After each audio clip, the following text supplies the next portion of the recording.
मन के जीते जीत है, मन के हारे हार, हार गए जो बिन लड़े उन पे है धिक्कार। नमस्कार प्यारे बच्चों, आज हम लेकर आए हैं मध्यकालीन इतिहास। जो मिडिवल हिस्ट्री है आपके यूपी ट्रिपल पीटी एग्जाम के लिए उन टॉपिक्स को लेकर आए हैं। यहाँ पर आपका राजपूत काल, सल्तनत काल, मुगल साम्राज्य और मराठा बहुत ही इंपॉर्टेंट टॉपिक है आपकी परीक्षा में। यहाँ से प्रश्न बन सकते हैं, तो इस टॉपिक को आज हम कंप्लीट करने वाले हैं बहुत ही इंपॉर्टेंट और बहुत ही अच्छे वन लाइनर्स के साथ। तो वीडियो में अंत तक जुड़े रहिएगा और वीडियो को लाइक कर लीजिए। चैनल पर नया है, चैनल को सब्सक्राइब कर लीजिए क्योंकि ये क्लास बहुत ही महत्वपूर्ण रहने वाली है। आपका पहला प्रश्न है कि राजपूत काल का समय काल क्या माना जाता है। तो इसका समय काल 750 से 1200 ईस्वी तक माना जाता है। ये उत्तर भारत में कई राजपूत राज्यों का उदय का समय काल था। अगला प्रश्न है आपका कि गुर्जर प्रतिहार वंश का संस्थापक कौन था। तो नागभट्ट प्रथम था। कौन था? नागभट्ट प्रथम था। यह वंश पश्चिमी भारत में प्रमुख था। अगला प्रश्न है आपका कि राष्ट्रकूट वंश का संस्थापक कौन था। तो दंती दुर्ग था। कौन था? राष्ट्रकूट वंश का संस्थापक दंती दुर्ग था। इन्होंने दक्षिण भारत में एक शक्तिशाली साम्राज्य की स्थापना की थी। अगला प्रश्न है आपका कि पाल वंश का संस्थापक कौन था। तो इसका संस्थापक गोपाल था। यह वंश बंगाल और बिहार में शासन करता था। अगला प्रश्न है आपका कि त्रिपक्षीय संघर्ष किन किन शक्तियों के बीच में हुआ था। सही उत्तर है आपका पाल, प्रतिहार और राष्ट्रकूट के बीच में कन्नौज पर नियंत्रण करने के लिए त्रिपक्षीय संघर्ष हुआ था। कन्नौज के लिए त्रिपक्षीय संघर्ष कितने वर्षों तक चला था। तो ये लगभग 200 वर्ष तक चला। जब तक जयचंद मोहम्मद गौरी के हाथों मारा नहीं जाता है, ये लगातार लड़ाई चलती रहती है, कभी इधर से कभी उधर से कभी इधर से। एक लंबा संघर्ष का काल रहता है कन्नौज, और फिर कन्नौज धीरे धीरे बिल्कुल समाप्त हो जाता है, इतिहास के पन्नों में लगभग मिट ही जाता है। अगला है आपका कि महमूद गजनबी ने भारत पर कितनी बार आक्रमण किया। तो महमूद गजनबी ने 17 बार आक्रमण किया था, जिसका मुख्य उद्देश्य धन लूटना था। लोग महमूद गजनबी और मोहम्मद गौरी में कंफ्यूज हो जाते हैं। वो मानने लगते हैं कि मोहम्मद गौरी ने 17 बार आक्रमण किया था, लेकिन महमूद गजनबी ने 17 बार आक्रमण किया था। महमूद गजनबी का सबसे प्रसिद्ध आक्रमण कौन सा था। तो इसका सबसे प्रसिद्ध आक्रमण सोमनाथ मंदिर 1025 में था। इसने सोमनाथ मंदिर में शिवलिंग को नुकसान पहुंचाया और वहां पर बहुत ही ज्यादा लूट की। जो महमूद गजनबी था, इसका उद्देश्य भारत से धन लूटना था। मोहम्मद गौरी का उद्देश्य भारत में शासन करना था। मोहम्मद गौरी ने भारत पर पहला आक्रमण कब किया। तो इसका पहला आक्रमण 1175 ईस्वी में मुल्तान पर था। तराइन का प्रथम युद्ध कब और किसके बीच में हुआ था। तो तराइन का प्रथम युद्ध 1191 ईस्वी में मोहम्मद गौरी और पृथ्वीराज चौहान के बीच में हुआ, जिसमें पृथ्वीराज चौहान जीत गए थे। लेकिन यहां से मोहम्मद गौरी भाग जाता है, उसका जीवन बच जाता है। तो फिर तराइन का द्वितीय युद्ध होता है किसके बीच में। मोहम्मद गौरी और पृथ्वीराज चौहान के बीच में 1192 में। इसमें मोहम्मद गौरी विजय होता है और फिर पृथ्वीराज चौहान की मृत्यु हो जाती है और बहुत ही दर्दनाक अपमानजनक मृत्यु दी जाती है। अगला जो है आपका चौहान वंश का सबसे प्रसिद्ध शासक कौन था। तो पृथ्वीराज चौहान तृतीय था। तो जो मोहम्मद गौरी से लड़ाई लड़ता है वो पृथ्वीराज चौहान तृतीय था और ये सबसे प्रसिद्ध शासक बनता है। अगला है आपका प्रश्न कि पृथ्वीराज रासो नामक महाकाव्य किसने लिखा है। तो जो पृथ्वीराज रासो महाकाव्य है, इसको चंद्रबरदाई ने लिखा है, जो पृथ्वीराज चौहान के जीवन पर आधारित है। अगला प्रश्न है आपका कि परमार वंश का सबसे प्रसिद्ध शासक कौन था। तो परमार वंश का सबसे प्रसिद्ध शासक राजा भोज था, जो अपनी विद्वता और कला संरक्षण के लिए जाने जाते हैं। भारतीय इतिहास में लगभग जितने भी राजा हुए हैं, उनमें सबसे विद्वान अगर कोई राजा था तो वो राजा भोज था। सोलंकी वंश का शासन किस क्षेत्र में था। तो सोलंकी वंश का शासन मुख्यतः गुजरात क्षेत्र में था। अगला प्रश्न है आपका कि खजुराहो के मंदिरों का निर्माण किस राजवंश ने करवाया था। तो चंदेल राजवंश ने करवाया था, जो अपनी नागर शैली की वास्तुकला के लिए प्रसिद्ध हैं। कई बार परीक्षाओं में खजुराहो के मंदिर की निर्माण की वास्तुकला पूछ ली जाती है, तो वो नागर शैली थी। दिलवाड़ा के जैन मंदिर किस राजवंश शासनकाल में बने थे। तो ये सोलंकी शासकों के संरक्षण में बने थे, जो माउंट आबू राजस्थान में स्थित है। अगला प्रश्न है आपका कि राजतरंगिणी नामक ऐतिहासिक ग्रंथ किसने लिखा था। तो ये ग्रंथ लिखा था कल्हड़ ने, जो कश्मीर के इतिहास का वर्णन करता है। बहुत बार परीक्षाओं में ये पूछा गया है, तो इसको याद रखिएगा। अगला प्रश्न है आपका कि मोहम्मद गौरी का भारत में अंतिम महत्वपूर्ण अभियान कौन सा था। तो ये अभियान था चंदावर का युद्ध, जो मोहम्मद गौरी और जयचंद के बीच में लड़ा जाता है। इसमें जयचंद की हार होती है और मोहम्मद गौरी जीत जाता है। अगला है आपका गीत गोविंद के रचयिता कौन है। महत्वपूर्ण प्रश्न है, परीक्षाओं में बार बार पूछा जाता है। इसके रचयिता जयदेव हैं, जो सेन वंश के शासक लक्ष्मण सेन के दरबारी कवि थे। अगला प्रश्न है आपका कि ओदंतपुरी विश्वविद्यालय की स्थापना किसने की थी? तो ओदंतपुरी विश्वविद्यालय की स्थापना गोपाल पाल वंश के शासक ने की थी, जो एक महत्वपूर्ण बौद्ध शिक्षा केंद्र था। अगला प्रश्न है आपका कि विक्रमशिला विश्वविद्यालय की स्थापना किसने की थी? तो विक्रमशिला विश्वविद्यालय की स्थापना धर्मपाल पाल वंश ने की थी, जो बौद्ध शिक्षा का एक प्रमुख केंद्र था। अगला प्रश्न है आपका मिहिर भोज किस प्रतिहार शासक का नाम था? तो मिहिर भोज भोज प्रथम नामक प्रतिहार शासक का नाम था, जो प्रतिहार वंश का सबसे शक्तिशाली शासक था। अगला प्रश्न है आपका कि एलोरा के कैलाश मंदिर का निर्माण किस राष्ट्रकूट शासक ने करवाया था? तो एलोरा के जो कैलाश मंदिर है बहुत प्रसिद्ध मंदिर है, इसका निर्माण कृष्ण प्रथम ने कराया था। यह राष्ट्रकूट शासक था, जो एक अद्भुत स्थापत्य कला का उदाहरण है। अगला प्रश्न है आपका कि कविराज मार्ग नामक कन्नड़ काव्य किसने लिखा था? तो इसको लिखने वाले अमोघ वर्ष थे। अमोघ वर्ष प्रथम नाम था, ये एक राष्ट्रकूट शासक थे। इन्होंने कन्नड़ में काव्य लिखा था कविराज मार्ग नाम से। अमोघ वर्ष नाम याद रखिएगा। अगला प्रश्न है आपका कि गहड़वाल वंश का सबसे प्रसिद्ध शासक कौन था? तो राजा जयचंद था, जिसे मोहम्मद गौरी ने चंदावर के युद्ध में हराया था। अगला प्रश्न है आपका कि किरातार्जुनीयम के लेखक कौन है? और इसका सही उत्तर है आपका भारवी कवि हैं, जो पल्लव शासक सिंह विष्णु के समकालीन थे। अगला प्रश्न है आपका भविष्य कहा नामक अपभ्रंश काव्य किसने लिखा था? तो इसको लिखने वाले धनपाल थे। अगला प्रश्न है आपका कि अजमेर शहर की स्थापना किसने की थी? तो अजमेर शहर की स्थापना अजय राज चौहान ने की थी, जो चौहान वंश के शासक थे। अगला प्रश्न है आपका 2.5 दिन का झोपड़ा नामक मस्जिद का निर्माण किसने करवाया था? यह आपका सल्तनत काल का प्रश्न है, लेकिन इधर आ गया है। और इसका निर्माण कुतुबुद्दीन ऐबक ने करवाया था, जो अजमेर में स्थित है। अगला प्रश्न है आपका कि सल्तनत काल, ठीक है, का संस्थापक कौन था? तो इसका संस्थापक कुतुबुद्दीन ऐबक था, जिसने गुलाम वंश की स्थापना की थी। कुतुब मीनार का निर्माण किसने शुरू किया था? तो कुतुब मीनार का निर्माण कुतुबुद्दीन ऐबक ने शुरू करवाया था और इल्तुतमिश ने इसे पूरा किया था। अगला प्रश्न है आपका कि दिल्ली सल्तनत की पहली महिला शासक कौन थी? तो दिल्ली सल्तनत की पहली महिला शासक रजिया सुल्तान थी, जो इल्तुतमिश की बेटी थी और इनकी हत्या कर दी जाती है। अगला प्रश्न है आपका कि चालीसा यानी कि तुर्कान ए चिहलगानी का गठन किसने किया था? तो इसका गठन इल्तुतमिश ने किया था, जो 40 तुर्क सरदारों का एक समूह था। अगला प्रश्न है आपका कि लौह और रक्त की नीति किसने अपनाई थी? आप सभी इसके उत्तर से परिचित होंगे। बलबन ने अपनाई थी, जिसका उद्देश्य विद्रोहियों का दमन करना था। अगला प्रश्न है आपका कि खिलजी वंश का संस्थापक कौन था? तो जलालुद्दीन फिरोज खिलजी इसका संस्थापक था। अलाउद्दीन खिलजी के बचपन का क्या नाम है? तो अलाउद्दीन खिलजी के बचपन का नाम अली गुरसासत था। ये जलालुद्दीन खिलजी का भतीजा था और ये जलालुद्दीन खिलजी की हत्या करके राजा बनता है।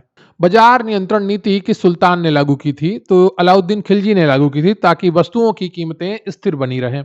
अलाई दरवाजा का निर्माण किसने करवाया था? अलाई दरवाजा का निर्माण अलाउद्दीन खिलजी ने करवाया था, जो कुतुब मीनार परिसर में है। अगला प्रश्न है आपका कि तुगलक वंश का संस्थापक कौन था? तुगलक वंश का संस्थापक गयासुद्दीन तुगलक था। अगला प्रश्न है आपका कि मोहम्मद बिन तुगलक को किस नाम से जाना जाता है? मोहम्मद बिन तुगलक को पागल बादशाह के नाम से जाना जाता है। विरोधाभासों का मिश्रण कहा जाता है, उसकी सनकी नीतियों के कारण। अगला प्रश्न है आपका कि इब्न बतूता किस देश का यात्री था और किसके शासनकाल में भारत आया था? ये मोरक्को का यात्री था और मोहम्मद बिन तुगलक के शासनकाल में भारत आया था। अगला प्रश्न है आपका कि किताब उल रिहला नामक पुस्तक किसने लिखी थी? तो इसकी जो पुस्तक है ये लिखने वाला इब्न बतूता था, जिसने भारतीय समाज का वर्णन किया था अपनी पुस्तक में।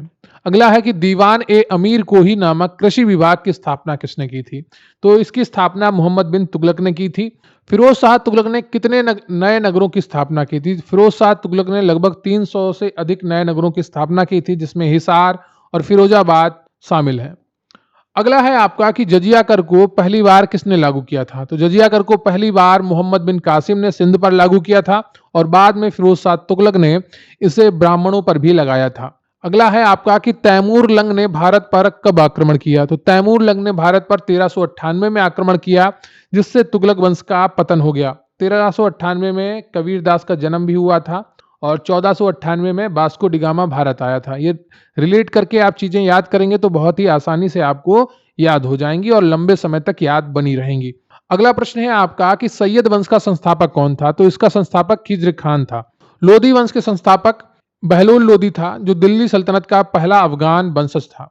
आगरा शहर की स्थापना किसने की थी? तो इसकी स्थापना सिकंदर लोदी ने 1504 ईस्वी में की थी।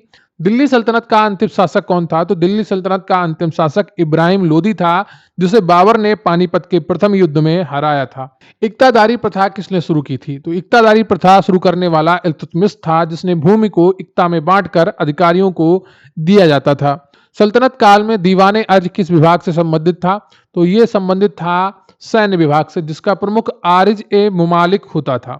अगला प्रश्न है आपका, बहुत ही महत्वपूर्ण है, कई बार परीक्षाओं में पूछा गया है कि सिजदा और पाबोस प्रथा किसने शुरू की थी? इसका सही उत्तर है आपका बलबन ने। सिजदा का अर्थ होता है घुटनों पर बैठकर सिर झुकाना और पाबोस का अर्थ है पैरों को चूमना। अगला है आपका कि कुव्वत उल इस्लाम मस्जिद का निर्माण किसने करवाया था? सही उत्तर है आपका कुतुबुद्दीन ऐबक ने करवाया था, जो दिल्ली में स्थित है। अगला प्रश्न है आपका कि तुगलकाबाद शहर की स्थापना किसने की थी? तो इसकी स्थापना गयासुद्दीन तुगलक ने की थी। मोहम्मद बिन तुगलक ने अपनी राजधानी दिल्ली से कहां स्थानांतरित की थी? मोहम्मद बिन तुगलक ने अपनी राजधानी दिल्ली से देवगिरी यानी कि दौलताबाद स्थानांतरित की थी। सैयद वंश का शासन काल क्या था? सैयद वंश का शासन काल 1414 ईस्वी से 1451 ईस्वी तक था। लोधी वंश का शासन काल क्या था? लोधी वंश का शासन काल 1451 ईस्वी से 1526 ईस्वी तक था। सल्तनत काल में उलेमा कौन थे? तो ये धार्मिक विद्वान और न्यायविद थे, जो इस्लामी कानून की व्याख्या करते थे। अब हम प्रवेश करेंगे मुगल साम्राज्य में, जो बहुत ही महत्वपूर्ण है भारतीय मध्यकालीन इतिहास में। यहां से भी आपकी परीक्षा में बार बार प्रश्न बनेंगे। वीडियो को लाइक कर लीजिए, चैनल पर नया है चैनल को सब्सक्राइब कर लीजिए और अंत तक अपना जोश, अपनी एनर्जी बनाकर रखिए, क्योंकि बहुत ही कम समय में आप बहुत बड़ा सिलेबस कवर करने वाले हैं और ये सारे प्रश्न आपके बहुत ही महत्वपूर्ण है। पहला प्रश्न है, जो 61वां प्रश्न है आपका और पहला मुगल साम्राज्य का, कि मुगल साम्राज्य का संस्थापक कौन था? तो बाबर था, जिसने पानीपत के प्रथम युद्ध में 1526 में इब्राहिम लोदी को हराया और मुगल साम्राज्य की स्थापना की। पानीपत का प्रथम युद्ध कब और किसके बीच हुआ था? पानीपत का प्रथम युद्ध 1526 ईस्वी में बाबर और इब्राहिम लोदी के बीच में हुआ था। तो इन सारे युद्धों को देख लेते हैं जो बाबर ने लड़े हैं। बाबर ने दिल्ली सल्तनत को हराकर मुगल साम्राज्य की स्थापना की। खानवा का युद्ध 1527 में होता है बाबर और राणा सांगा मेवाड़ के राजा के बीच में। राजपूतों की शक्ति को कुचलकर बाबर ने भारत में स्थायी शासन की नींव रखी। इसमें भी बाबर जीत जाता है। अगला है चंदेरी का युद्ध बाबर वर्सेस मेदिनी राय का। मध्य भारत में मुगल प्रभाव को मजबूत करता है 1528 में। घाघरा का युद्ध 1529 में होता है और बाबर और अफगान सरदारों व महमूद लोदी के बीच में। अफगानों की शक्ति का यहाँ पर अंत हो जाता है। फिर मुगलों ने और भी युद्ध लड़े हैं, जैसे दौसा और कलिंजर अभियान हुमायूं का था। छोटे छोटे युद्ध थे, शासन अस्थिर रहा। चौसा का युद्ध 1539 में होता है हुमायूं और शेरशाह सूरी के बीच में। मुगलों की हार होती है और हुमायूं को यहां से भागना पड़ता है। फिर 1540 में होता है हुमायूं और शेरशाह सूरी के बीच में कन्नौज का युद्ध, जिसे बिलग्राम के युद्ध के भी नाम से जाना जाता है, और मुगल साम्राज्य पर शेरशाह का अधिकार हो जाता है। फिर आता है पानीपत का युद्ध, द्वितीय युद्ध 1556 में अकबर और हेमू के बीच में। अकबर की निर्णायक जीत होती है, मुगल साम्राज्य की फिर से स्थापना होती है। हल्दी घाटी का युद्ध होता है 1576 में अकबर और महाराणा प्रताप के बीच में। प्रताप पराजित तो नहीं होते हैं, परंतु अकबर की भी बढ़त बनी रहती है इस युद्ध में। अब हम बात करेंगे पानीपत के तृतीय युद्ध की, जो 1761 में होता है जाके अहमद शाह अब्दाली और मराठा के बीच में। मुगल सिर्फ नाम मात्र के इसमें जुड़े हुए थे। मुगलों की सत्ता पहले से ही कमजोर थी। इस युद्ध के बाद मराठा शक्ति भी टूटकर बिखर गई। अब हम बात करेंगे बाबरनामा किताब की। तो बाबरनामा तुजुक ए बाबरी किस भाषा में लिखी गई है? तो ये तुर्की भाषा में लिखी गई है, बाबर की आत्मकथा है। अगला प्रश्न है आपका, चौसा का युद्ध कब और किसके बीच में हुआ था? तो अभी आपने पढ़ा है 1539 में हुमायूं और शेरशाह सूरी के बीच में हुआ था, जिसमें शेरशाह सूरी विजय होता है। अगला प्रश्न है आपका कि grand trunk road GT road का निर्माण किसने करवाया? तो शेरशाह सूरी ने करवाया था और इसी ने ही रुपया नामक मुद्रा भी प्रारंभ की थी। हुमायूं नामा किसने लिखा है? तो हुमायूं नामा गुलबदन बेगम ने लिखा है। हुमायूं की ये बहन है। अगला प्रश्न है आपका कि पानीपत का द्वितीय युद्ध कब और किसके बीच लड़ा गया? तो पानीपत का द्वितीय युद्ध 1556 में अकबर और हेमू के बीच में लड़ा जाता है, जिसमें अकबर विजय होता है। अगला प्रश्न है आपका कि दीन ए इलाही नामक धर्म किसने चलाया था? तो ये चलाया था अकबर ने, जिसका उद्देश्य सभी धर्मों में समन्वय स्थापित करना था। अगला प्रश्न है आपका कि अकबर के दरबार के प्रसिद्ध संगीतकार कौन थे? तो इसका सही उत्तर है आपका तानसेन थे। जब्ती प्रणाली किसने शुरू की थी? तो जब्ती प्रणाली अकबर ने शुरू की थी, जो भू राजस्व निर्धारण की एक विधि थी। अगला प्रश्न है आपका कि मनसबदारी प्रणाली किसने शुरू की थी? सही उत्तर है आपका मनसबदार प्रणाली अकबर ने शुरू की थी, जो सैन्य और नागरिक प्रशासन में पद और वेतन निर्धारित करती थी।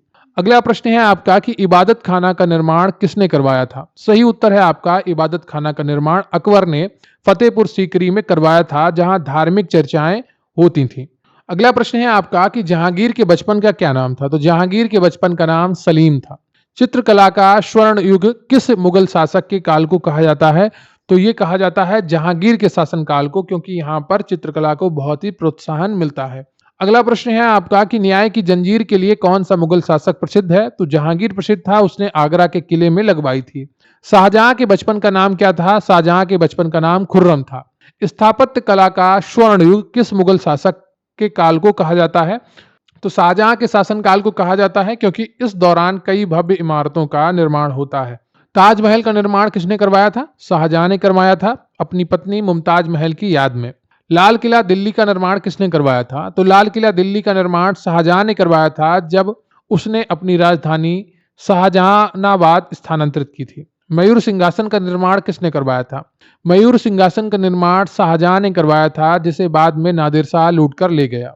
औरंगजेब को किस नाम से जाना जाता है? तो औरंगजेब को जिंदा पीर के नाम से जाना जाता था, क्योंकि वह बहुत ही सादा जीवन जीता था। किस मुगल शासक ने जजिया कर को पुनः लागू किया था? तो औरंगजेब ने जजिया कर को पुनः लागू किया था, जिसे अकबर ने समाप्त कर दिया था। बीबी का मकबरा का निर्माण किसने करवाया था? औरंगजेब ने करवाया था, औरंगाबाद में अपनी पत्नी रबिया उद दौरानी की याद में। अंतिम मुगल सम्राट कौन था? तो बहादुर शाह जफर द्वितीय था, जिसे 1857 के विद्रोह के बाद रंगून निर्वासित कर दिया गया था।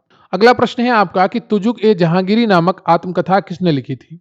तो इसको लिखने वाला जहांगीर स्वयं था। मुगल काल में मीना बाजार की शुरुआत किसने की थी? मुगल काल में मीना बाजार की शुरुआत हुमायूं ने की थी। ध्यान रखिएगा, महत्वपूर्ण है। अगला प्रश्न है आपका कि अकबरनामा और आईने अकबरी किसने लिखी थी? सही उत्तर है आपका अकबरनामा और आईने अकबरी अबुल फजल ने लिखी थी, जो अकबर के दरबारी विद्वान थे। अगला प्रश्न है आपका कि मुगल काल में मशनवी क्या थी? तो एक प्रकार की लंबी कविता थी, जिसमें कथात्मक शैली का प्रयोग होता था। अगला प्रश्न है आपका कि फतेहपुर सीकरी का निर्माण किसने करवाया था? सही उत्तर है आपका अकबर ने, जिसे उसने अपनी राजधानी बनाया था। अगला प्रश्न है आपका कि बुलंद दरवाजा का निर्माण किसने करवाया था? सही उत्तर है अकबर ने। गुजरात विजय के उपलक्ष्य में फतेहपुर सीकरी में ये बुलंद दरवाजे का निर्माण करवाया था। अभी भी है, आप जाके देख सकते हैं। अगला प्रश्न है आपका कि तुलसीदास किसके समकालीन थे? तो ये अकबर के समकालीन थे, इन्होंने रामचरितमानस की रचना की है। अगला प्रश्न है आपका कि अष्टदिग्गज किसके दरबार में थे? अष्टदिग्गज कृष्णदेव राय विजयनगर साम्राज्य के दरबार में थे, जो तेलुगु साहित्य के 8 महान कवि थे। अगला है आपका कि मुगल चित्रकला की नींव किसने रखी थी? तो मुगल चित्रकला की नींव हुमायूं ने रखी थी, जो फारसी चित्रकारों को भारत में लाया था। अगला है कि तंबाकू की खेती भारत में किसके शासनकाल में शुरू हुई? तो जहांगीर के शासनकाल में शुरू हुई, पुर्तगाली द्वारा शुरू की गई थी। आगरा का किला किसने बनवाया था? तो आगरा का किला अकबर ने बनवाया था। औरंगजेब की मृत्यु कब होती है? औरंगजेब की मृत्यु 1707 ईस्वी में होती है, जिसके बाद मुगल साम्राज्य का पतन प्रारंभ हो जाता है। शिवाजी ने किस मुगल शासक को हराया था? शिवाजी ने औरंगजेब को कई बार हराया था, विशेषकर शाइस्ता खान और जय सिंह के खिलाफ। अगला है कि मुगल काल में जमींदार कौन थे? तो मुगल काल में जमींदार भूमि के मालिक होते थे, जो किसानों से राजस्व एकत्र करते थे। अगला है कि आपका मुगल कालीन साहित्य की प्रमुख भाषा क्या थी? तो प्रमुख भाषा फारसी थी, हालांकि हिंदी और उर्दू में भी रचनाएं मिलती हैं। अकबर का मकबरा कहाँ स्थित है? तो अकबर का मकबरा सिकंदरा आगरा में स्थित है। अब हम बढ़ेंगे मराठा काल की तरफ। 1674 से 1818 ईस्वी तक ये मराठा काल लगभग रहता है। मराठा शक्ति का वास्तविक संस्थापक किसे माना जाता है? तो मराठा शक्ति का वास्तविक संस्थापक छत्रपति शिवाजी महाराज को माना जाता है। अगला प्रश्न है आपका कि शिवाजी का जन्म कब और कहां हुआ था? शिवाजी का जन्म 1727 ईस्वी में शिवनेरी दुर्ग में हुआ था। अगला प्रश्न है आपका कि शिवाजी के आध्यात्मिक गुरु कौन थे? सही उत्तर है आपका समर्थ रामदास थे। अगला प्रश्न है आपका कि शिवाजी का राज्याभिषेक कब और कहां हुआ था? सही उत्तर है आपका शिवाजी का राज्याभिषेक 1674 ईस्वी में रायगढ़ में हुआ था, जिसके बाद उन्होंने छत्रपति की उपाधि धारण की थी। इनका राज्याभिषेक 2 बार हुआ था, लगभग 1 माह के अंतर पे। पहली बार जब राज्याभिषेक हुआ था, उसके कुछ ही समय पहले शिवाजी की माताजी का देहांत हो जाता है। तो जो वहाँ के ब्राह्मण जन थे, विद्वान जन थे, उन लोगों ने कहा कि आपका राज्याभिषेक मान्य नहीं है, क्योंकि आपके घर में तब अशुद्धि थी आपकी माता के देहांत की वजह से। तो फिर पुनः शिवाजी का राज्याभिषेक 1674 ईस्वी में ही होता है। शिवाजी की प्रशासनिक व्यवस्था को क्या कहा जाता था? शिवाजी की प्रशासनिक व्यवस्था को अष्टप्रधान मंडल कहा जाता था, जिसमें 8 मंत्री होते थे। अगला प्रश्न है आपका कि पेशवा अष्टप्रधान मंडल में किस पद को कहते थे? तो पेशवा अष्टप्रधान मंडल में प्रधानमंत्री के पद को कहते थे। शिवाजी ने कौन से 2 प्रमुख कर लगाए थे? तो शिवाजी ने चौथ कर लगाया था, कुल उपज का 1/4 भाग, और एक सरदेश मुखी कर लगाया था, कुल उपज का 1/10 भाग। अगला प्रश्न है आपका कि पुरंदर की संधि कब और किसके बीच हुई थी? तो पुरंदर की संधि 1665 ईस्वी में शिवाजी और जयसिंह के बीच में हुई थी। जयसिंह औरंगजेब की ओर से था। अगला प्रश्न है आपका कि शिवाजी की मृत्यु कब हुई थी? तो शिवाजी की मृत्यु 1680 ईस्वी में हुई थी। अगला प्रश्न है आपका कि पेशवा प्रणाली का वास्तविक संस्थापक किसे माना जाता है? तो पेशवा प्रणाली का वास्तविक संस्थापक बालाजी विश्वनाथ को माना जाता है। अगला प्रश्न है आपका कि बाजीराव प्रथम को किस नाम से जाना जाता है? तो बाजीराव प्रथम को लड़ाकू पेशवा के नाम से जाना जाता था, जिसने मराठा साम्राज्य का विस्तार किया था। अगला प्रश्न है आपका कि पानीपत का तृतीय युद्ध कब और किसके बीच लड़ा गया था? तो पानीपत का तृतीय युद्ध 1761 में मराठों और अहमद शाह अब्दाली के बीच में हुआ था, जिसमें मराठों की हार हुई थी। अगला प्रश्न है आपका कि पानीपत के तृतीय युद्ध के समय पेशवा कौन था? तो उस समय पेशवा बालाजीराव बाजीराव था। तो बालाजी बाजीराव उस समय पेशवा था। अगला प्रश्न है आपका कि मराठा साम्राज्य का अंतिम पेशवा कौन था? तो मराठा साम्राज्य का अंतिम पेशवा बाजीराव द्वितीय था। शिवाजी के प्रशासन में सर ए नौबत कौन था? तो सर ए नौबत सेनापति होता था। शिवाजी ने अपनी नौसेना का निर्माण कहाँ किया था? तो कोलाबा में किया था शिवाजी ने अपनी नौसेना का निर्माण। अगला प्रश्न है आपका कि प्रथम आंग्ल मराठा युद्ध किस संधि से समाप्त हुआ था? तो प्रथम आंग्ल मराठा युद्ध सालाबाई की संधि से 1782 ईस्वी में समाप्त हुआ था। अगला प्रश्न है आपका कि शिवाजी को पहाड़ी चूहा किसने कहा था? तो शिवाजी को पहाड़ी चूहा औरंगजेब ने कहा था, क्योंकि ये छापा मार युद्ध करने में माहिर थे। अष्टप्रधान में सुमंत का कार्य क्या था? तो अष्टप्रधान में सुमंत विदेश मंत्री होता था, जो विदेशी मामलों को देखता था। शिवाजी के गुरु कौन थे? तो शिवाजी के गुरु कोंडदेव थे, जिन्होंने उन्हें प्रारंभिक शिक्षा दी थी। मराठा साम्राज्य का उदय किस क्षेत्र में हुआ था? तो मराठा साम्राज्य का उदय मुख्यतः महाराष्ट्र क्षेत्र में हुआ था। शिवाजी ने मुगलों को किस युद्ध में हराया था? तो शिवाजी ने मुगलों को पुरंदर के घेरे और अन्य कई छोटे बड़े संघर्षों में हराया था। अगला प्रश्न है आपका कि बाजीराव प्रथम ने किस मुगल शासक के खिलाफ दिल्ली पर आक्रमण किया था? तो मोहम्मद शाह रंगीला के खिलाफ 1737 ईस्वी में दिल्ली पर आक्रमण किया था। अगला प्रश्न है आपका कि शिवाजी की गोरिल्ला युद्ध नीति को क्या कहा जाता था? तो शिवाजी की गोरिल्ला युद्ध नीति को शिवा कावा या छापा मार युद्ध कहा जाता था। अगला प्रश्न है आपका कि मराठा संघ का निर्माण किसने किया था? तो मराठा संघ का निर्माण बालाजी बाजीराव ने किया था, जिसमें विभिन्न मराठा सरदार शामिल थे। अगला प्रश्न है आपका कि शिवाजी के पिता का नाम क्या था? तो पिताजी का नाम शाहजी भोसले था। माताजी का नाम क्या था? तो माताजी का नाम जीजाबाई था। अगला प्रश्न है आपका कि पेशवा का पद कब वंशानुगत हो गया था? तो बालाजी बाजीराव के समय से वंशानुगत हो गया था पेशवा का पद। अगला प्रश्न है आपका कि मराठा साम्राज्य का अंतिम विस्तार किसके काल में हुआ था? तो मराठा साम्राज्य का अंतिम विस्तार बाजीराव प्रथम के शासनकाल में हुआ था। अगला प्रश्न है आपका कि तीसरा आंग्ल मराठा युद्ध कब समाप्त हुआ था? तो तीसरा आंग्ल मराठा युद्ध 1818 में समाप्त होता है, जिसके बाद पेशवा का पद समाप्त कर दिया जाता है। तो 3 मराठा युद्ध होते हैं, विशेषकर प्रथम आंग्ल मराठा युद्ध 1775 से 82 के बीच में होता है। पेशवा बनने के लिए रघुनाथ राव ने अंग्रेजों से मदद मांगी, परिणाम सालाबाई की संधि 1782 यथास्थिति बनी रहती है। द्वितीय आंग्ल मराठा युद्ध 1803 से 1805 के बीच में होता है। मराठा सरदारों में आपसी फूट और बसीन की संधि 1802 होती है। अंग्रेजों की जीत होती है, मराठा शक्ति कमजोर होती है। तृतीय आंग्ल मराठा युद्ध 1817 से 1818 के बीच में होता है। पेशवा बाजीराव द्वितीय का विद्रोह होता है, मराठा साम्राज्य का अंत हो जाता है और पेशवाशाही समाप्त हो जाती है। तो ये रहा आपका यूपी पेट सिलेबस पर आधारित मध्यकालीन भारतीय इतिहास का कंटेंट, जिसमें आपने 130 वन लाइनर किए हैं और सभी टॉपिक से प्रश्न यहाँ पर आपको देखने को मिले हैं। वीडियो को लाइक कर लीजिएगा, चैनल पर नया है चैनल को सब्सक्राइब कर लीजिएगा। मिलते हैं फिर किसी वीडियो में, तब तक के लिए जय हिंद जय भारत। बताइएगा कि इन 130 में से आपको कितने प्रश्न आते थे, आपके कितने प्रश्न सही हुए हैं।